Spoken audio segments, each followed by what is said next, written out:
Tech Talk with Matthew Dickerson. Matthew Dickerson. Tech Talk. Sit back and relax. It's time to talk technology. Hello out there to all our fellow Gizmo groupies. Welcome to your weekly news fix right here at Tech Talk with Matthew Dickerson. And here he is, the guru of the gadgets. Here's Matty. How's your week been, Matt? Yeah, pretty good. And one of the things that was interesting this week was I met with the superintendent of our local police area. And we're talking about a whole range of things, but I did want to talk a bit about the technology that's in use these days. And one of the comments that he made was I reckon it'd be like a spaceship in there right now. Well, it is. And he said that almost every police car is a police station. The access to information that they've got in the police car is almost as good as the access to information back in the police station. Yeah, and you remember in the old days when you might get pulled over by a policeman for a random breath test, never for speeding, of course, and then ask for your licence, and then they might go back to the car and they do something magical. Normally it was just a phone call back to the police station to just get someone to check that licence was valid or check something on that particular licence, whereas now they've got access to all that information, but the single greatest advance that the superintendent believed has made a difference to policing now is the technology in cameras. So they've got cameras in the car, they've got cameras on their body, but the next development, and this is in a trial phase at this stage, but probably won't be that far before it's rolled out, is a 360-degree camera view from that car. So when a car is stopped or even when a car is driving along, it's recording what's happening at every single angle around that car. So if they're chasing someone, if they pull over someone, it doesn't matter what happens, that car is like a mobile camera that's capturing everything that's happening around it. So run away, run in any direction, try and drive off, do whatever you want to do, you're being captured somewhere. And even just the body cam, the belief from the police is that the body cam modifies dramatically the behaviour of the individual being questioned because they know they're being caught on camera. Oh, yeah, of course. And they've seen some show on TV where Judge Judy or someone's watched some footage of some person being a complete idiot and they've got a camera facing straight at them and they still do it. So the belief from the police is that when they're sitting there looking at that camera, they think, do I really want to be on Australia's Home Videos or on some police show or just on YouTube? On the police show, yeah. Do I want to be a bit more sensible and not a complete idiot here? How about I just answer the questions and then on we go? The other thing that's interesting is in terms of those cameras and the police, I did speak to a previous superintendent once and he talked about CCTV and he said no CCTV in this particular area had been used in the last 10 years in the courtroom. I found that fascinating. I thought, surely. And then he went on to say that once a perpetrator of a crime or an alleged perpetrator of a crime watches the footage, they're usually prepared to sign the confession. So it's not usually... So it's not that they don't use the footage, it's just that it never makes it to the court. Doesn't need to because the person says, how am I going to argue against that in a court of law? I'm going to look pretty silly. How about, where's the confession again? I'll just watch the footage and I'll say exactly what I did because I can see it now. And there you go, there's my signed confession. So it obviously makes a huge difference. And of course, we know cameras are getting better. The storage capabilities, that's the big thing. Storage and battery technology on cameras is getting better all the time. So I suppose the message there is don't expect to get away with it. You're on camera. Now, thumbing through today's hit list, I see we've found a couple of snippets for fans of the solar age. As it turns out, those deniers who'd have us believe that solar tech had no future will be kicking themselves for two more reasons in about half an hour's time. I see that Mercedes-Benz, who've been at the forefront of petrol car technology for near on 100 years now, they're giving the EV business a bit of a shake-up as well. And there's a story here for footy fans of all codes, as players' game shirts are set for a 21st century makeover. But let's get rolling on our top story tonight. Got mouse problems? Don't we all? Well, get down off your chair, folks. It could all be just a question of angles. Of course, we're talking computer mice or computer mouses. This is Tech Talk, not Harry's Practice or Landline or what have you. RSI is set to become a thing of the past as Logitech seeks to revolutionise the friendly little keyboard companion and flip it fair on its side, Matt.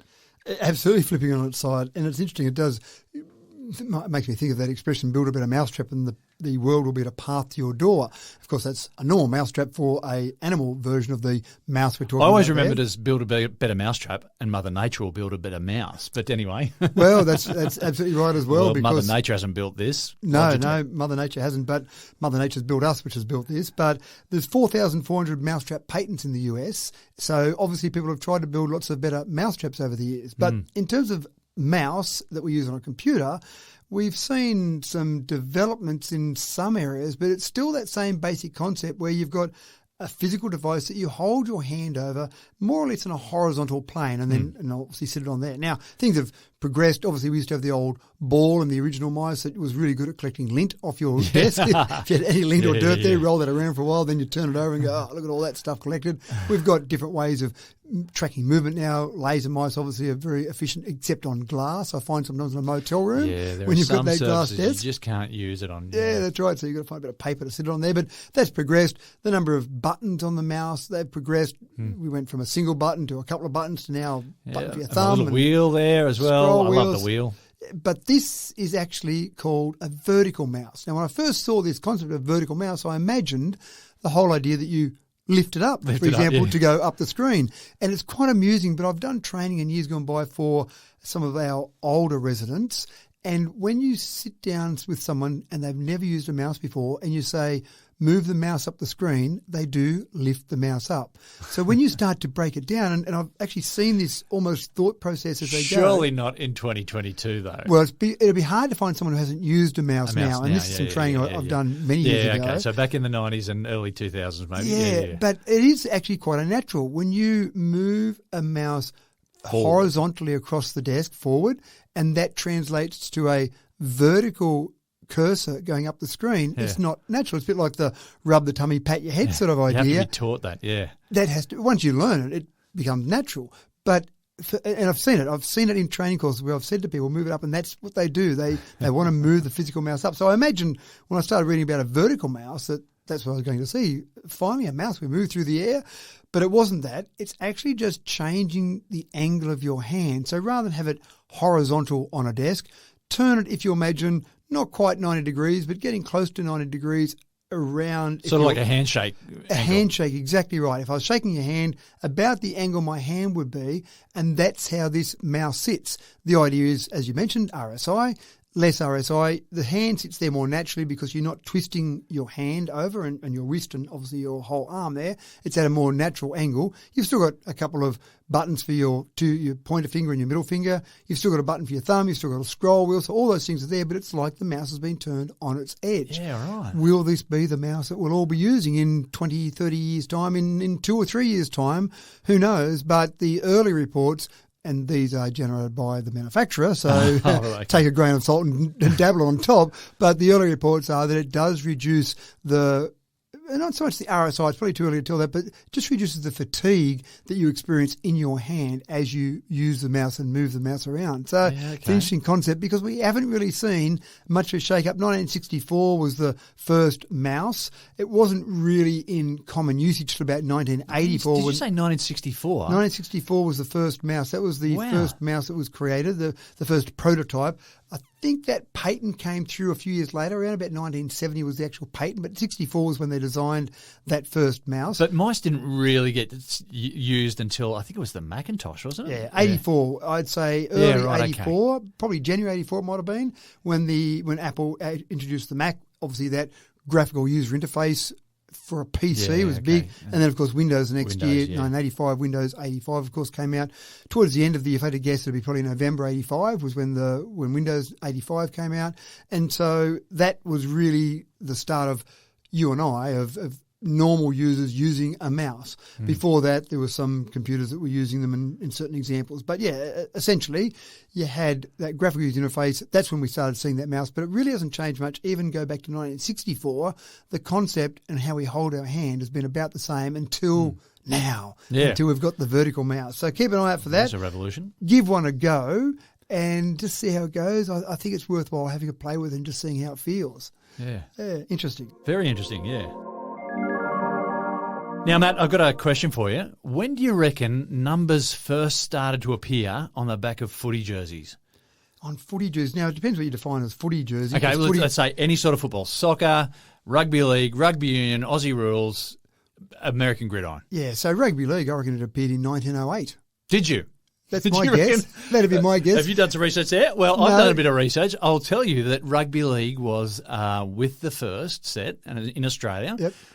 In New South Wales in 1911. 1911. Okay. Yeah. 'Cause I thought rugby league started in New South Wales in 1908. Well, yes, but they weren't wearing numbers on the back Oh, of okay. jerseys, There you right? go. And the VFL came on board in the same year. Right. So Aussie rules and NRL. Well, here's the next question. When do you reckon they started using numbers on the back of soccer jerseys in the UK? Yeah, right.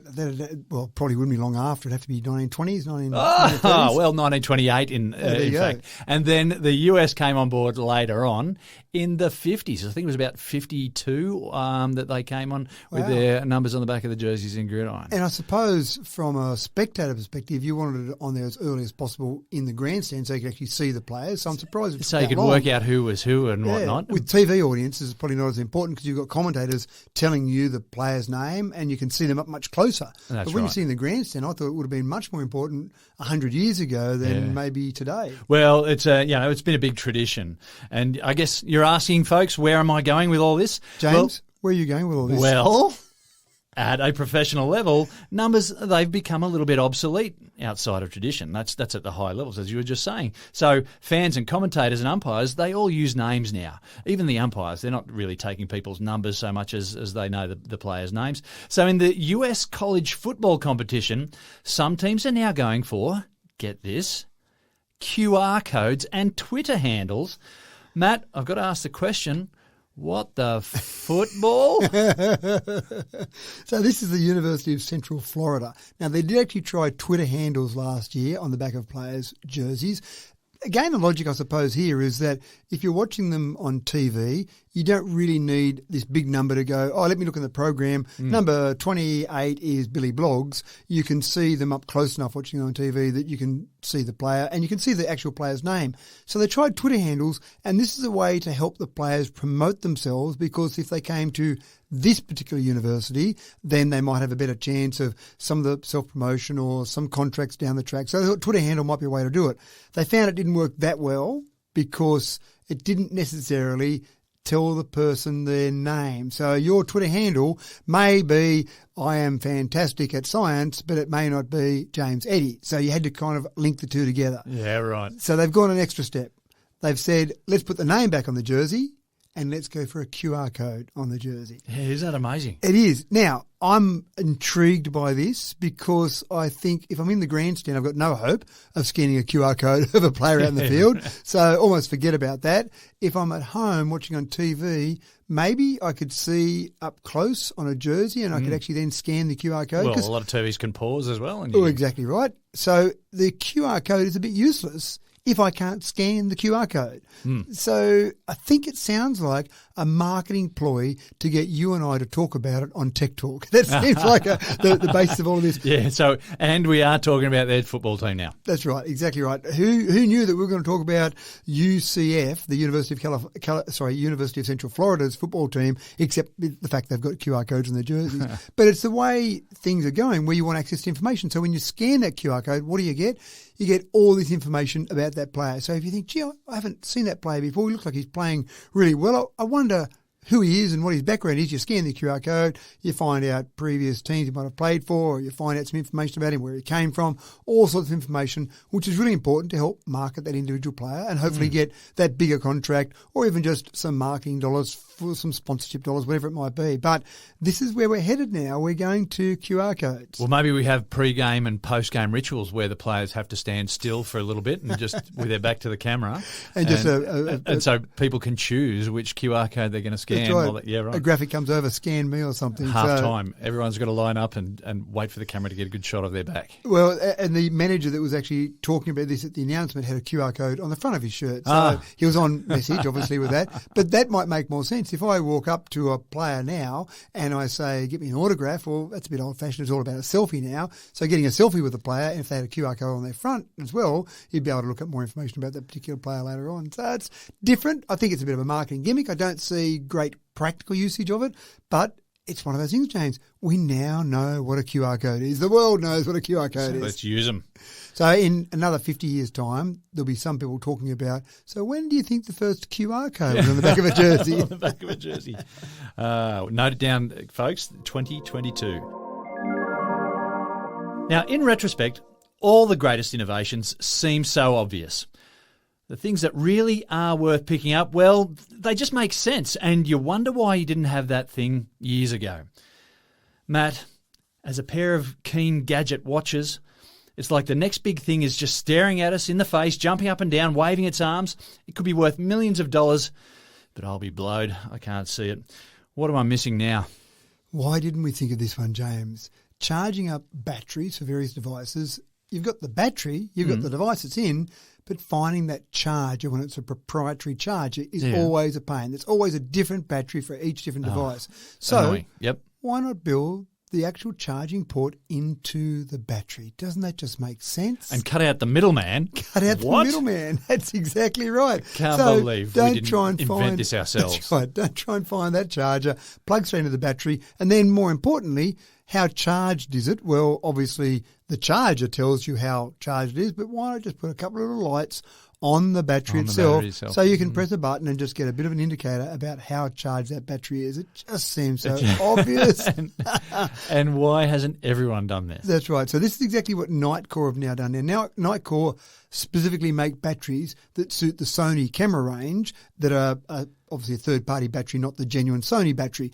A genuine Sony battery has its ability to store, it's got a certain milliamp hour rating and it needs the proprietary charger from Sony. Or you can also plug in to the actual camera itself and charge while it's in the camera, which is okay if you've got that camera in a convenient spot to charge while you're using it, but that's not always that convenient. So Nightcore have introduced a range of batteries to suit a range of Sony cameras, and they've got a USB-C port directly in them. We've got some lights on them, a little button. Yeah, and the all makes sense. It does. The only thing we're missing out on is the physical equivalent size battery. In one example, the Sony battery is 2280 milliamp hours. The Nightcore equivalent is 2250, so we're losing a minuscule amount of charge for the convenience of obviously having that USB-C charger built in and the lights built in. So they've kept the size the same. Yes, we've lost a little bit of capacity, just a little tiny bit, but that bit of capacity lost for the convenience of the charger straight in there, the lights on there, it makes sense. Cut out that middleman and, I love the idea. And let's get to the point where lots of manufacturers start catching on to this idea. Drones are another thing I think of. I know with my drones, and one of the drones I've got, the battery itself is fairly large, so you do have lights on there to show how charged it is, but you're still having to fiddle around with other chargers and unplug from that and plug into that and make sure you've got it all with you and forget about all that. The other thing I love about USB-C is that I've got a separate 240 volt and cigarette lighter adapter for my drone battery, so I can charge up at home or charge up in the car while I'm driving around. USB-C, very common. I've got USB-C ports in my car. I've got USB-C leads always. It just makes sense. Just plug straight in and away you go. So, well, we've got a pair of hair clippers. I've just realised at home a pair of hair clippers that are running low on batteries now, and we can't find the charger for it. They're redundant. That's right. It's the clippers now might as well go in the bin. That's right. For the sake of a little tiny charger that's worth $20 that you probably can't find anywhere, just build it in. So I look forward to seeing more and more batteries come out with this technology built straight in. And now we've got to think of something else that's really obvious to invent. That's you right. And I. Yeah, we'll work on that. Well, he spent a bag of cash developing his flotilla of satellites. But the real challenge for Elon Musk and his Starlink armada has always been to attract the attention of big business and get them to sign up. And so the good people of Delta Airlines in the US have stepped forward and may now become the first airline to lean into the new service as their new internet provider. Matt, passengers want to stream, and for a cabin full of customers, that means some serious bandwidth is needed. Is Starlink really a viable option? Well, it might be, but before we go there, what I do love is the fact that it was only a few years ago we'd got onto a plane and we were told by Turn off your phones. That's right. The crew was there. Turn off your phones. Go into airplane mode. The fact that manufacturers actually built a specific airplane mode to be able to turn off all the transmissions that come out of your phone, because it's dangerous and it's going to make the plane crash and it's a terrible thing. Yeah. It's a world catastrophe. And of course, there was no proof anywhere, and in all the scientific testing, there's no proof that a mobile phone would do any damage to a plane or affect its navigation or its flight. But anyway, we were told to turn it off until the airlines worked out a way they could make money out of it, and then they said it's okay to leave it on. And of course, you can play your War Dragons now. As a simple consumer on that plane, I said, what magnificent breakthrough did we make that we can now use this device on the plane that was before dangerous? And of course, the cabin crew give me a blank stare and don't know what I'm talking about, but we can make money out of it, so let's leave it on. Just step away quietly. That's right. So we've seen planes, and it's been a little while since I've flown internationally because of obviously COVID, but some international planes, in fact some local planes, were using some geostationary satellites to connect the plane to the internet. And of course, we've talked about geostationary before, about 35,786 kilometres above the Earth, long way away. And then what I find fascinating is you've got this plane sitting at somewhere in the vicinity of, say, 34,000 feet, doing maybe 900 kilometres an hour, and it's managing to actually have a connection that's consistent somewhat to a geostationary satellite above the Earth. I just find that absolutely fascinating. But of course, the experience wasn't great. You'd get on the plane. If you were the only one on the plane that was using it, it was probably okay. Fine, but you just couldn't get the bandwidth. Is that right? That's right. So if you've got 200 passengers and they're all jostling, trying to stream their own videos. Yeah, I was actually saying to the cabin crew, can you go back and tell them to turn all their phones off so I can use the internet? So it was probably good for emails. I found that if you just enter a few emails, they'd upload, and they'd take a couple minutes to upload or download some. But if you wanted to do something like watch anything where you need a bit of bandwidth, absolutely no hope at all. Now, Starlink, we know, a couple of big differences with Starlink. Low Earth orbit satellites for a start, LEO.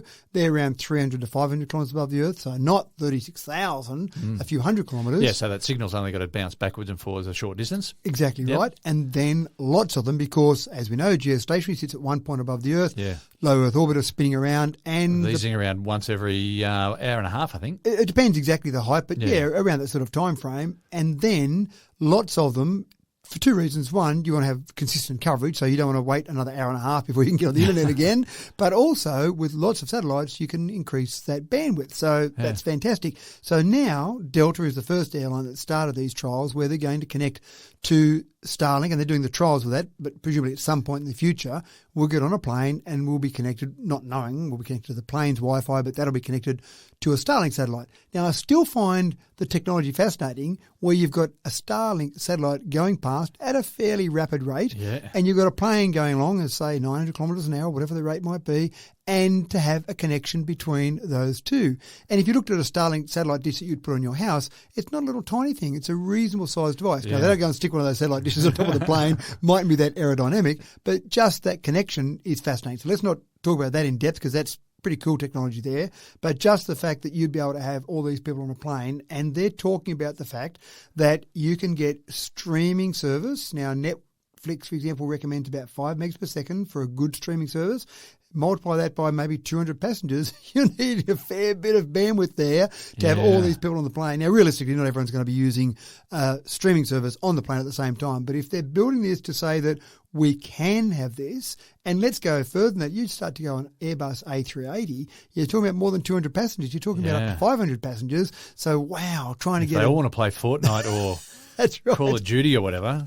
It's just going to be a huge amount of bandwidth. But that's the sort of technology that we're getting to. So I expect to see companies like Starlink, and there's other ones as well, but companies like Starlink using this sort of technology and planes using this sort of technology to be able to get better bandwidth, because, let's face it, it's not the real world if we can't use the internet at decent speeds. It used to be you'd get on the plane and go, I've got a break for an hour and a half. It's okay. But no, now you've just got to be in contact everywhere all the time. All the time. There's no excuses for not being in contact. Yeah. Wow. Now, with Tesla now building cars in Germany, the locals are now well and truly wound up and ready for a fight. So Mercedes-Benz have thrown down the gauntlet with their new model EV, the Vision EQ XX. Have I said that right, Matt? Or would you say XX? EQXX. Yeah, I don't know. I was actually more thinking about the Mercedes versus Mercedes question. Mercedes-Benz and Mercedes-Benz. It's always been Mercedes for me. I'm really sorry. It is the letter E in the middle of the word, so that kind of makes sense to be Mercedes, not Mercedes. But you've said Mercedes all your life, I presume. I think I have, yeah. Mercedes-Benz, yeah, I think I have. I just have to think back to all those old Sale of the Century episodes where you've got a brand new Mercedes-Benz. I've been saying it wrong. So Tony's taught me wrong, has he? Is that what you're saying? No. There you go. Well, anyway, they've never been comfortable as followers, at least. So how have they stepped up the EV game, Matt? Well, this one, the EQXX, or XX, is a concept car at this stage, but they are actually a little bit, they've got their nose out of joint about Germany letting Tesla, an American company, come in and build a gigafactory in Germany. What are you doing to us, German government? Why don't you just block them? Don't you know we've got BMW and VW and Mercedes-Benz? You've got these great car manufacturers here. Just tell Tesla to go away. But, of course, they haven't. And they'll start producing Teslas out of the gigafactory there, and that'll really shake up the market. So MB, we'll call it, rather than say Mercedes or Mercedes, MB have said, we'll show off what we can do. So they've taken a car, again, a concept car, but they used all their technology from Formula One, and obviously they're very good at Formula One, and they've said, let's just take the same size battery as a Model S, for example, so a 100 kilowatt hour battery. Let's not cheat by putting a huge battery in it and then saying, look at the great range we've got. So we know that Tesla, the Model S, has got about 650 kilometres of range. So good old MB said, let's see what we can do on a single charge with a 100 kilowatt hour battery in the real world. So they built a car. You can imagine from Formula One, aerodynamics is a huge thing. Yeah. When you're doing 300 kilometres an hour, you want to make sure that car is as slippery as possible. And so they've got some great wind tunnel capabilities there. And so they built this car to be very slippery for a start. It's a normal looking sedan. I mean, it's a good looking sedan, but it's a normal sedan, doesn't look like a Formula One car. So the first thing they've done is made it incredibly aerodynamic. Then they've used lots of materials that are very light. Again, probably a lot of carbon fibre in it, using that Formula One technology again. And then they said, let's go and take this car, use all this great technology, regenerative braking. We use some of those things in other areas and see what we can do. So they then took it for a drive through Europe. They took it on Autobahn, 140 kilometres an hour. Now, we've talked about it before. Double your speed, quadruple your air resistance. So speed, higher speeds, real killer for range in an EV. Let's take it through the Alps because, again, if you've got a heavier car, a big battery, you've got to go up. It's really hard to get it high up. Yeah, you're fighting that gravity. Yes, you are reclaiming some of that as you come back down again, but let's give it this real-world test.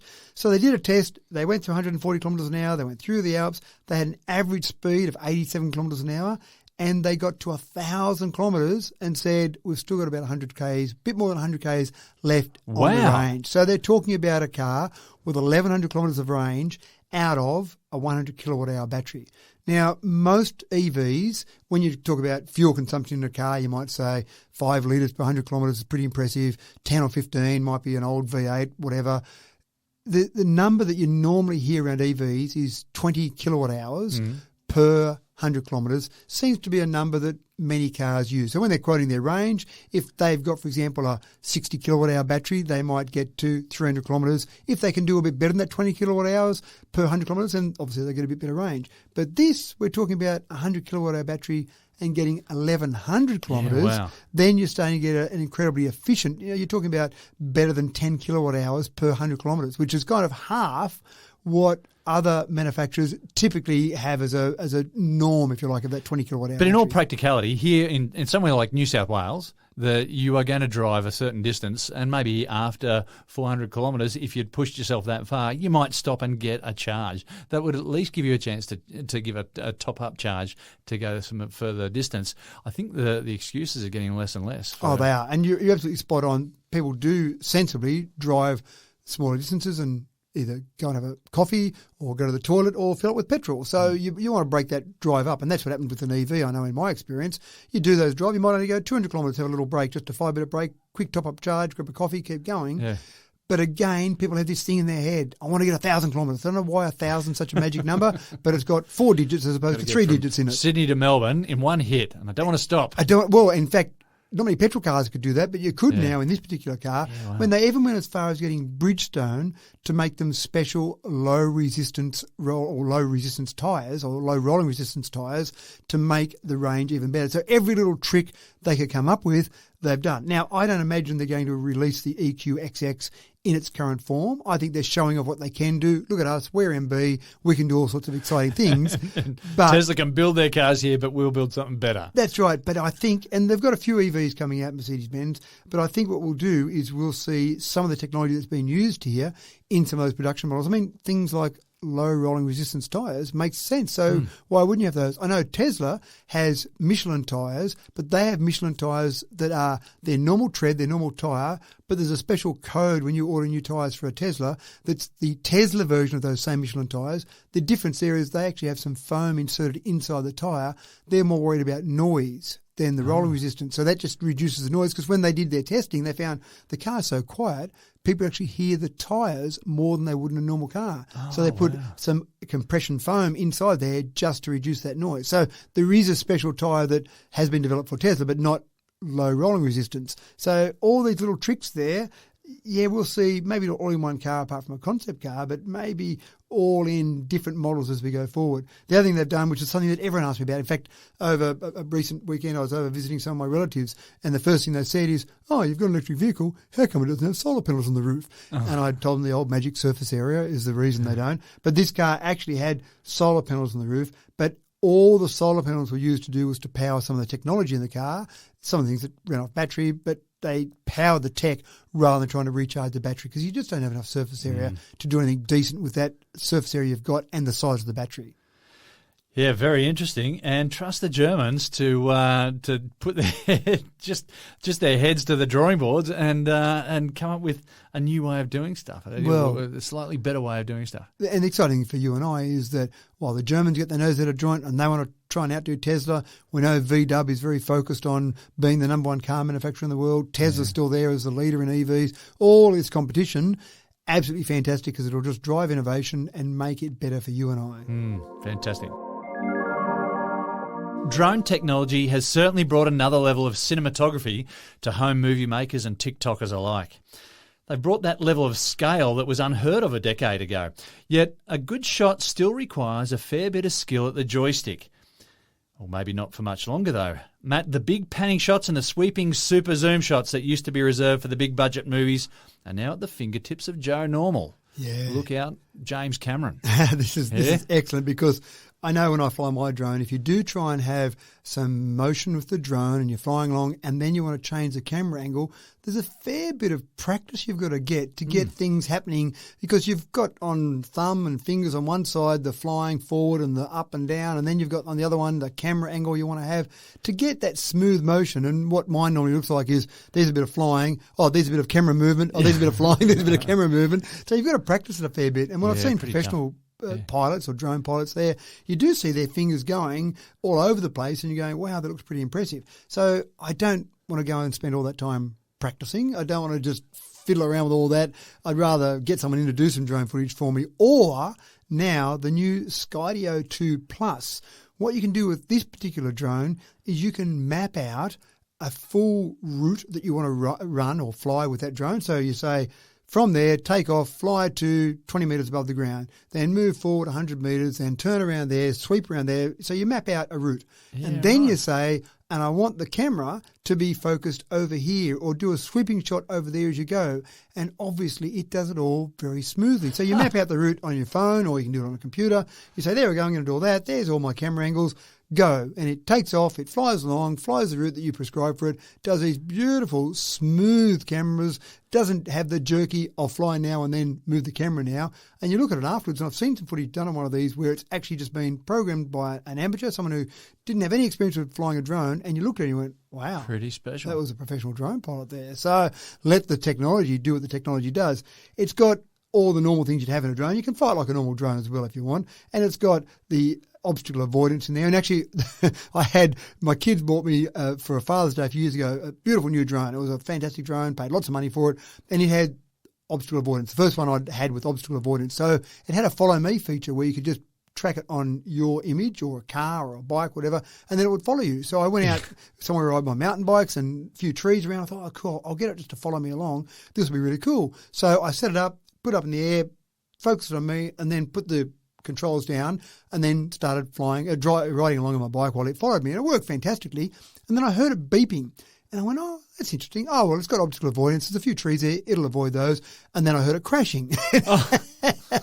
And what I realised when I watched the footage later was, yes, it's got optical avoidance. It was beeping because it thought it was getting a bit close to a tree, but it just took one leaf, which was just a bit out of its vision, to catch one of the rotors, and that brought it crashing to the ground. So that drone lasted about 7 minutes before it crashed, and a couple $100 of repairs later, it was up and going again. So I have confidence in optical avoidance, but it seems to work better on solid obstacles, I learned from that experience, than trees where it's got gaps and leaves and things where it can see parts. Breeze. Well, that was part of it as well. I hadn't thought about that, but I was more thinking about the gaps between the leaves. But so this has got optical avoidance, but just from my experience, don't trust it entirely. I probably should have stopped when I heard it beeping, but I do like the idea that you can just program it up and let it fly your path for you. I won't worry about going through all the specs. It's got the things that you'd expect to see. It's got 4K camera, 60 frames per second if you want. It's got 27 minutes of flight time. So it's got all the sort of features you'd expect out of a modern drone, but just being able to have that flight path pre-programmed, I think is a really cool feature. Very, very cool indeed. Storing up the inexhaustible supply of solar energy around us is a solid solution to the global energy crisis.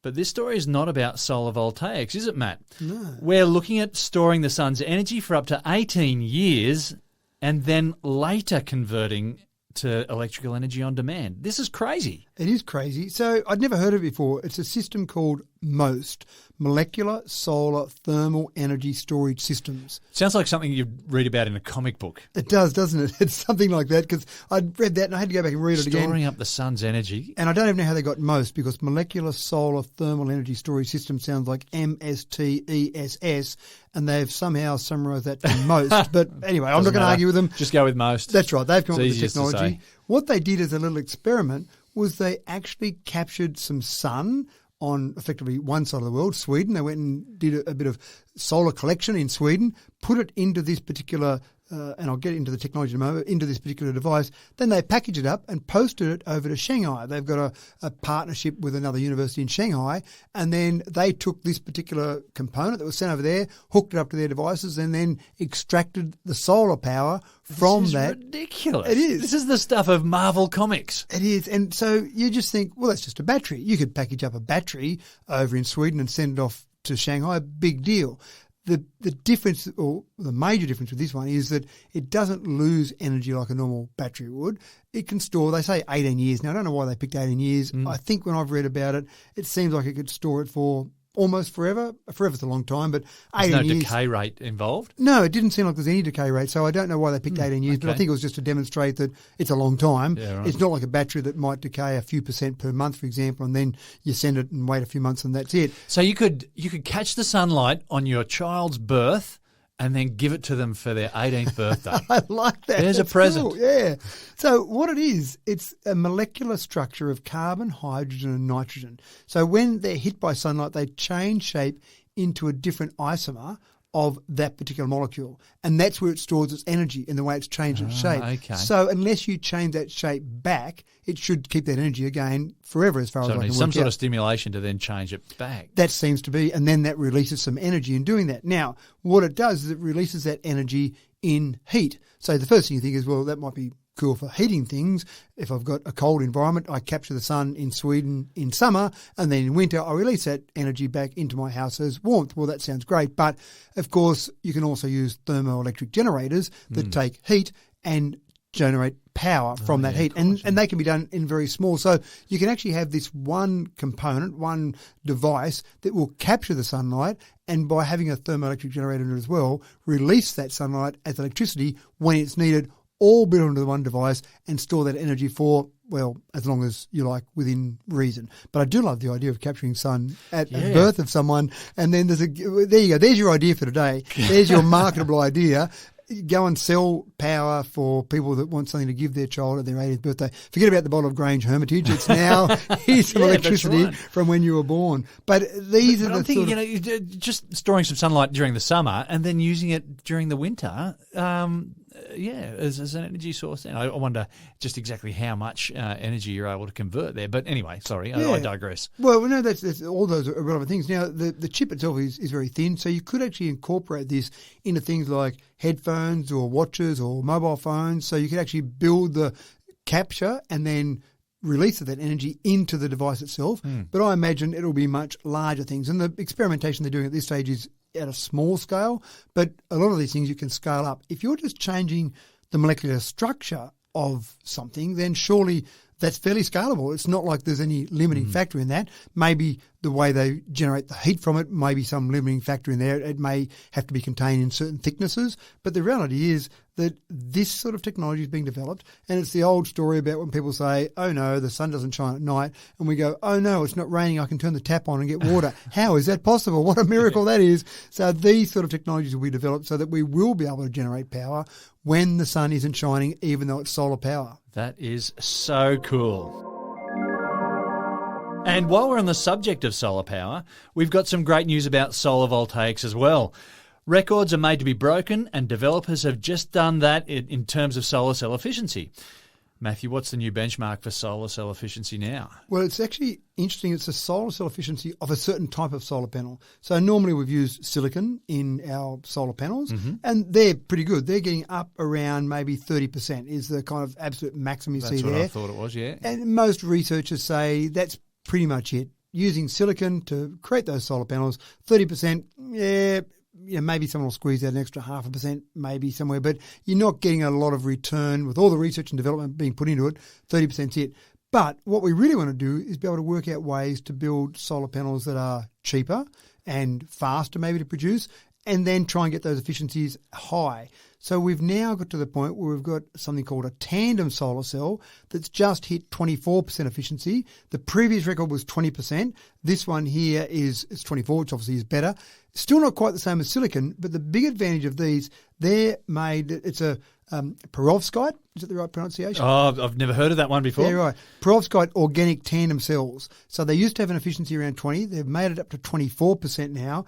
The great part about those solar panels is that you can actually produce them incredibly cheaply, and we've got an abundance of the materials that you need to produce them. So it sounds like different. I mean, we think solar panels are fairly well progressed. We think we've got that technology developed fairly well, but it sounds like researchers are saying, what other ways can we capture that sun? That energy is hitting us. What can we do with it? How can we convert that in other ways? Yeah, so sometimes you've got to go back to the drawing board, haven't you? Yeah. And say, well, we think we've gone as far as we can with silicon. What else can we do? But again, that's the big thing. A lot of people tell us incorrectly that, oh no, making all those solar panels is destroying the planet. What else can you do? But by using different materials, that's when I think we'll find that we'll get those solar panels produced cheaper using commonly available materials, and we'll just keep progressing that whole area. So whether it be storing energy as we had with the last story, or whether it be getting that power or capturing that power in the first place, there's still a huge amount of development that's occurring. Well, just on the subject of talking about silicon there, silicon is a great semiconductor. And before we realised that silicon was a good semiconductor, we were using germanium. And because germanium was readily accessible at the time, around the time of World War II, I think it was. There's a bit of history for you folks.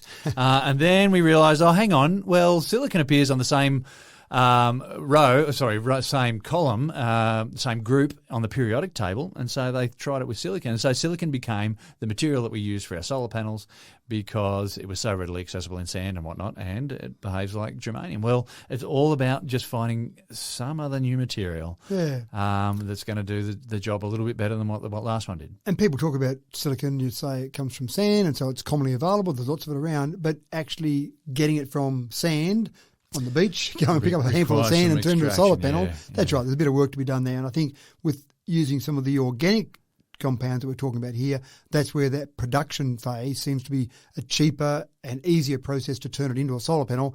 In the past, not as efficient, but they're getting there. And even at 24%, if you can produce it easier and in more abundance, then maybe 24% is even good enough compared to 30% for a silicon-based solar panel. But it's development. It's happening. And people that keep thinking this whole renewable energy thing is going to go away, well, there's a fair few people out there working to make sure that doesn't happen. Yeah, it's just another awesome example of people being awesome. Yeah.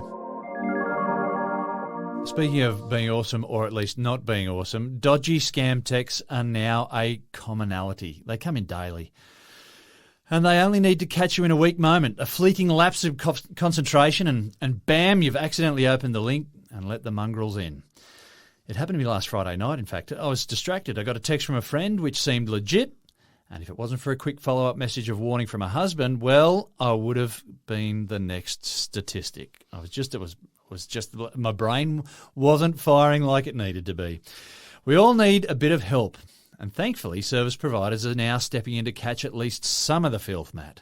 Well, it is funny, because I had a conversation with a friend just a couple of days ago, and he said, "Oh, did you look at that video I sent you?" I went, no, I didn't. I deleted that text message. It was legitimate. It was legitimate. And he said, click on this link, have a look at it. He was quite offended because he said, well, I sent you that video. And I said, well, whenever I see a text message come through saying exactly as you said, click on this link, have a look at this video, whatever it might be, I go, that looks like a scam, I deleted it. But then he said to me, and this is where the scammers are good, then he said to me, but you knew it wasn't a scam because it came from me. I went, You don't understand. Yeah. Spoofing is very easy. I can make a message go from you to you, and it doesn't even come anywhere near from you. It's very easy to spoof a mobile phone number. Well, the thing is that I know this as well. You just don't click on links when people say, hey, check this out. This is so cool. But coming from this person, I just thought, okay, I'm going to do it.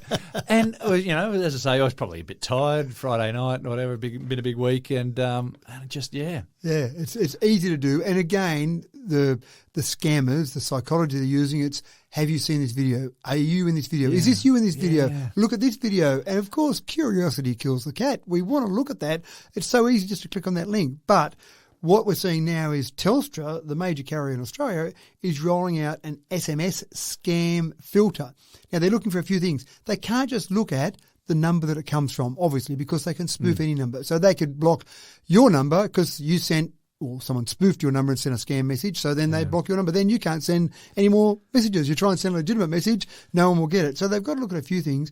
Telstra, quite sensibly, are not saying what they're looking for in the scam filters that they're putting in place. They don't want to give it away. Exactly right. They don't want to say, well, here are the 7 steps we're taking to stop scams. And so the scammers go, right, let's just change what we do so we don't see that. So we don't know exactly, but logically where it comes from. If there's lots of messages coming from a number, they think, well, 10,000 messages from James Eddy, maybe he wasn't that busy on Friday night. Maybe that was a spoof number. He's got 10,000 friends. That's right. So that's the first thing, looking for those video links and actually checking when they see these messages come through, checking those links to see where those links go to. So a whole range of things. And again, this is fantastic news, although it comes with a slight warning that we might actually see at some stage in the future people saying, I didn't get that message you sent me. Because with any filtering, there's a possibility, low although it may be, but there's a possibility that it may actually pick up legitimate messages. Yeah. But I think the carriers are trying to do something. SMS losses last year, ACCC reported, they've increased by 421% over the last year. Now, that was the second year of COVID. Obviously, things went up a lot in the first year of COVID in terms of scams, people losing their money, that type of thing. But 421% increase last year means in the second year of COVID, so they'd already gone up the previous year, so they're still going up. Last year, Aussies lost $100 million to phone and text scams, so that's just in Australia, little old Australia. So that's quite incredible. That went up from $48 million in 2020. But scam text messages seem to be the real flavour of the month for scammers at the moment because they're using every method they can. We've learned about email. We've got lots of good email filters now. Phone calls, we've kind of learned to pick up that they're not really going to charge my Amazon account or cut off my Amazon account or whatever it might be. So scam text message is the next thing. But I'm really interested to see how well it works and whether we do see people complaining that their messages aren't getting through. Because what you want with a really good filter is capturing as many illegitimate messages as possible while letting 100% of legitimate messages go through. Now, that's a pretty big ask. Yeah. You're probably going to capture just a little bit, maybe Well, a few for of the those number messages. of links that I get sent, or videos that I get sent from legitimate friends and whatnot, it probably constitutes a big blanket sort of sweeping clearance. And if people have got legitimate stuff, they can say, go and check your junk or whatever. Yeah, but you don't see, these won't come through as junk. Oh, these right, will they'll be deleted just at the carrier level, yeah, so you right. won't even see them because SMS, it's a pretty simple technology, and in 1992, I think, was the first text message ever sent. It said Merry Christmas to a guy from Vodafone, Merry Christmas to his boss. So it's a really simple concept about sending a message. So we don't have these complicated things like email where you've got your junk mailbox and you've got all these technology set up there at the user end. So this is the carrier saying, we're just going to cut it off at its knees. We're just not going to let it through to anyone at all. If we think it's going to be a scam, we'll just stop it there. And I do apologise, James. I'm trying to get through the whole 9 topics without some scam messaging or negative stories. Sometimes got to be done. That's right. I made it through 8 and couldn't quite make it through all 9. So those of you at home playing bingo right now, congratulations. That's right. But hopefully this is a good news story about scams. We've got better things to do with our lives, James, and to put up with rubbish coming through, deleting it, or being tricked into clicking on something, all those things. We've got fun things to do, not muck around with this sort of rubbish. Absolutely. And that rounds off another episode of Tech Talk, folks. Thank you, linesman. Thank you, ball boys. Matt, it felt pretty good. A couple of cool things to look out for, a little bit of community service, and nobody got hurt. Nice one. That's good. I'm James Eddy, and it's been a pleasure bringing you Tech Talk with Matthew Dickerson this week. I hope you can join us again in another week's time. Until then, find a like button and click it, or pop a comment in a box somewhere about us, or get a friend to subscribe to the show as well. I'll thank you for it in the long run. Just don't send someone a message that says, click on this link. That's right.